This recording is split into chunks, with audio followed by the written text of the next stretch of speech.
Israel పైన దారుణమైనటువంటి దాడులు ఎన్నో జరిగాయి చరిత్రలో. ఓకే. ఆ దేశం తన అస్తిత్వం కోసం ఎన్నో పోరాటాలు చేస్తూ వస్తోంది. 1972 మ్యూనిచ్ ఒలింపిక్స్లో పాల్గొన్న 11 మంది ఇజ్రాయెల్ అథ్లెట్లను పాలస్తీనా బ్లాక్ సెప్టెంబర్ గ్రూప్ అనేది హత్య చేసిన సంగతి మనకు తెలిసిందే. అలాగే 2023 అక్టోబర్ 7వ తేదీన ఒక్కరోజే ఈ హమాస్ మిలిటెంట్లు చేసిన దాడిలో ఇజ్రాయెల్లోని వివిధ ప్రాంతాల్లో 1200 మంది చనిపోయారు. 250 మందిని కిడ్నాప్ చేసి పట్టుకెళ్ళిపోయారు. ఆ దృశ్యాలన్నీ కూడా రికార్డు చేసింది ఈ మిలిటెంట్లే. వీళ్ళు ఉగ్రవాదులు అంటారు, మిలిటెంట్లు అంటారు, పోరాట యోధులు అంటారు. ఎవరు భావజాలని తగ్గట్లు వాళ్ళు పిలుచుకుంటారు. కానీ 1200 మందిని కిరాతకంగా చంపేశారు ఇన్ ఏ డే. అంటే ఎంత దారుణమైన మారణహోమం. ఇదొక్కటి ఇగ్నోర్ చేసి ఆ తర్వాత ఇజ్రాయెల్ చేస్తున్నటువంటి రిటాలియేషన్ గురించి మాట్లాడుతున్నారు. కానీ ఈ 1200 మందిని ఎందుకు చంపారా అన్నదానికి ఇప్పటికీ ఎవరు మాట్లాడరు. చంపితే చంపారు, అలా అని చెప్పి మీరు కూడా చంపేస్తారా అంటే కొట్టించుకోవాలి, గిల్లితే గిల్లించుకోవాలి అనేలాగానే ఉంటుంది. ఇదే న్యాయం. కనుక ఇజ్రాయెల్ ఏం చేస్తోందంటే ప్రధానంగా ఈ 2023 అక్టోబర్ 7వ తేదీన జరిగిన మారణ హోమానికి గల కారకులు ఎవరైతే ఉన్నారో వాళ్ళందరినీ డిటెక్ట్ చేసి వాళ్ళ ఫేసులు అన్నీ కూడా టెక్నాలజీని అడ్వాన్స్డ్గా వాడి ఎక్కడెక్కడ వీళ్ళు దొరుకుతారో అక్కడక్కడ వీళ్ళని చంపాలి అని ఫిక్స్ అయింది. అంతేకాకుండా అందులో కొంత సఫలీకృతమైంది, కొంతమందిని వేసేసింది కూడా. 1972లో ఏదైతే ఈ బ్లాక్ సెప్టెంబర్ గ్రూప్ ఉందో అథ్లెట్లను చంపినటువంటి గ్రూపు, వాళ్ళని కూడా ఈ విధంగానే వెంటాడి 25 సంవత్సరాలు కష్టపడి చంపింది. అంటే ఒకసారి టార్గెట్ ఫిక్స్ చేసుకున్నాక ఆ పగ తీరేదాకా కూడా ఇజ్రాయెల్ శాంతించదు. ఇప్పుడు కూడా అదే జరుగుతుంది.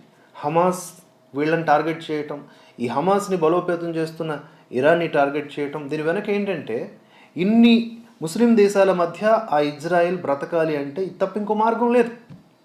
ఇంకొక అణ్వాయుధ దేశం తయారైందనుకోండి, ఇక దీని ఉనికి ఒక్క రోజులో కోల్పోతుంది. ఇది పరిస్థితి అన్నమాట.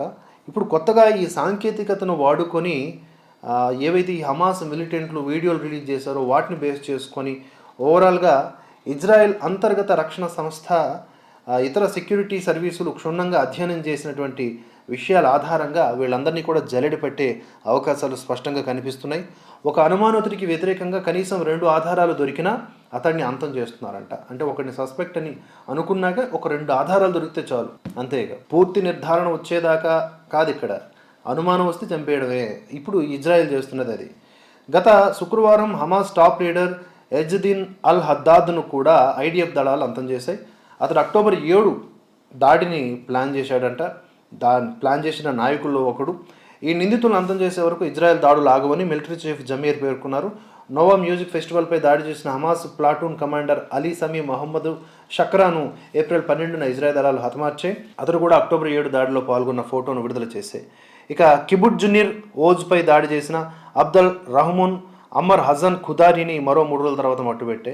ఇజ్రాయెల్ పెద్ద టార్గెట్లలో ఒకరైన హమాస్ నాయకుడు సలేహ్ అల్ అరౌరీ 2024 నూతన సంవత్సరం రోజున తుర్కియా నుంచి లెబనాన్ వచ్చాడు. అతన్ని సెల్ ఫోన్లకు దూరంగా ఉండాలని హెజ్బుల్లా హెచ్చరించింది. కానీ అరౌరీ 6 హమాస్ సభ్యులతో సమావేశమయ్యాడు. ఈ విషయం తెలియడంతో ఇజ్రాయెల్ ఫైటర్ అత్యంత ఖచ్చితత్వంతో అతడి భవనంపై దాడి చేయగా అందరూ చచ్చిపోయారు.